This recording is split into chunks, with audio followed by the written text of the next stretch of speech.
But to the business of tonight. I'm sure I'm not the only one who cannot escape the conclusion that the departure of Tony Abbott from national political life is a massive loss. Abbott's a clear thinker with ideas, both qualities singularly lacking in government. Yes, they can read a brief from the bureaucracy and from the alarmists as well, but thinking independently, apart from a few, Dominic Perrottet is one of the few, thinking independently is beyond most of them. The total preoccupation with coronavirus has almost played into China's hands. They'll exploit our economic vulnerability. As Tony Abbott wrote recently, and I quote, "There is so much more happening right now in Australia-China relations other than just a spat over the origins of a pandemic that the Chinese communist regime initially sought to cover up." Well, he's certainly right on that, and I'll talk to Catherine McGregor in a moment.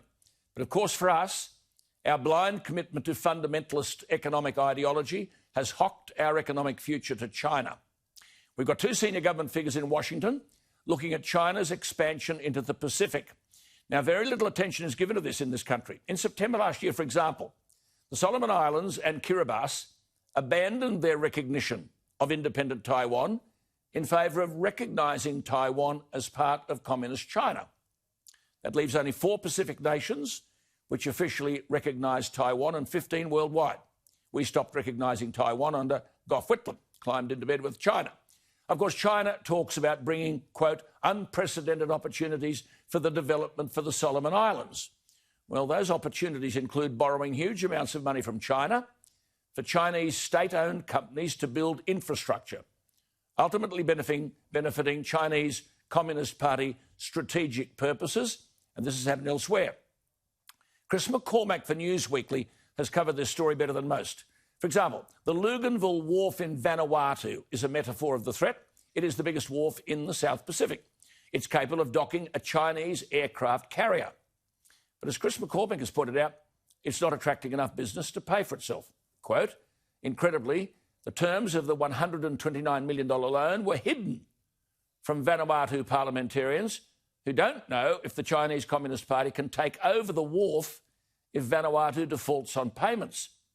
He makes the point that Sri Lanka made use of $1.1 billion of Chinese loans to build a port, which docked only 34 ships in 2012, 2 years after its completion. The result was the Chinese Communist Party took control of the port in 2015 and negotiated the handover of another 6,000 hectares of land for 99 years after Sri Lanka defaulted on loan repayments. Should we be worried about Daniel Andrews signing up to the Belt and Road Initiative? Vanuatu got $100 million of Chinese Communist Party money in 2017. Does that matter? Well, the publisher of Vanuatu's Daily Post is a Dan McGarry. He wrote, quote, whoever controls Vanuatu controls air and sea traffic between America and Australia. Well, last November, the Vanuatu government, writes Chris McCormack, refused to renew McGarry's work visa in order, quote, to silence me and warn other journalists in the country not to speak out, unquote. The former US Navy Pacific Fleet Intelligence Chief, Captain Jim FANELL, makes the point clearly. He says the Chinese Communist Party, quote, is coming in with soft power and lots of cash to buy out local officials to gain access to ports and airfields and resources that give them the controlling monopoly in the islands, thus to give them control over this vital sea lane. Just think what China owns here in Australia. Dairy farms, beef farms, avocado farms, minerals, water.